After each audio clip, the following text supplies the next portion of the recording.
আগামী 100 বছর না, 1000 বছর পরেও এই মাটি যদি টিকে, তো মনে রাখো এই মাটি শহীদ শরীফ উসমান হাদি রাহমাতুল্লাহ আলাইহি আমার দেশের এই মাতৃভূমির এই ইমানদার যুবকের নাম আগামী 1000 বছর পরেও শ্রদ্ধার সাথে কলিজায় কলিজায় স্মরণ হবে। পৃথিবী তাকে মনে রাখবে।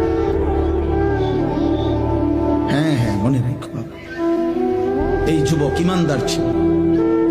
33 বছর বয়সী এক যুবক, যে সুনির্দিষ্ট কোন রাজনৈতিক দলের সদস্য ছিল না, যে একাই মেহনত করে গেছে আধিপত্যবাদের বিরুদ্ধে, আগ্রাসনের বিরুদ্ধে, মাতৃভূমির প্রতি ইঞ্চি জমিন হেফাজত করতে চেয়েছে। তার সামর্থ্যের সবটুকু দিয়ে সে বলেছে, সে পাক্কা নামাজি ছিল, 5 ওয়াক্ত নামাজ পড়ত, ফজরের নামাজ প্রতিদিন জামাতে করত, ফজরের নামাজ ক্যাম্পেইন করত, সাথীদেরকে ফজরের নামাজের জন্য উঠাইতো, ফজরের নামাজের বন্ধুদেরকে সাথে নিয়ে এরপরে ঢাকা 8 সংসদীয় আসনে ওয়ার্কিং করত প্রতিদিন ফজরের নামাজের পরে। তুমি খবরে দেখো, তুমি শোনো, দেখো এক যুবক, একই সাথে ঈমান এবং দেশপ্রেম দুইটাই তার মধ্যে সমান তালে ছিল। মাতৃভূমির প্রতিও প্রচন্ড টান ছিল, দেশের আজাদী স্বাধীনতা সার্বভৌমত্বের প্রতিও তার কলিজা ভরা মহব্বত ছিল, আল্লাহর প্রতিও তার মজবুত ঈমান ছিল।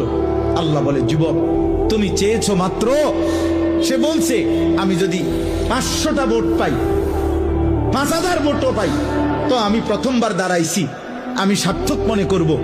আসমানওয়ালা রব বলেন, আমি তোকে 18 কোটি মানুষের ভালোবাসা দিয়ে দিই, যা, গোটা মাটির ভালোবাসা দিয়ে দিলাম। তুমি যুবক চেয়েছো 500 ভোট, আলহামদুলিল্লাহ আলহামদুলিল্লাহ আলহামদুলিল্লাহ।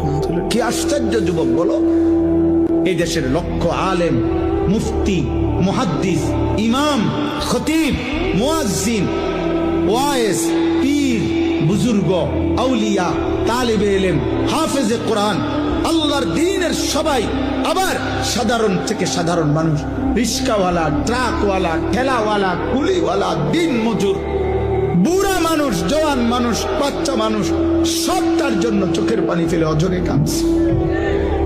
এই জন্য যুবক, মরিলে এমন মরাই মইর, বাঁচলে এমন বাছাই বাইছ।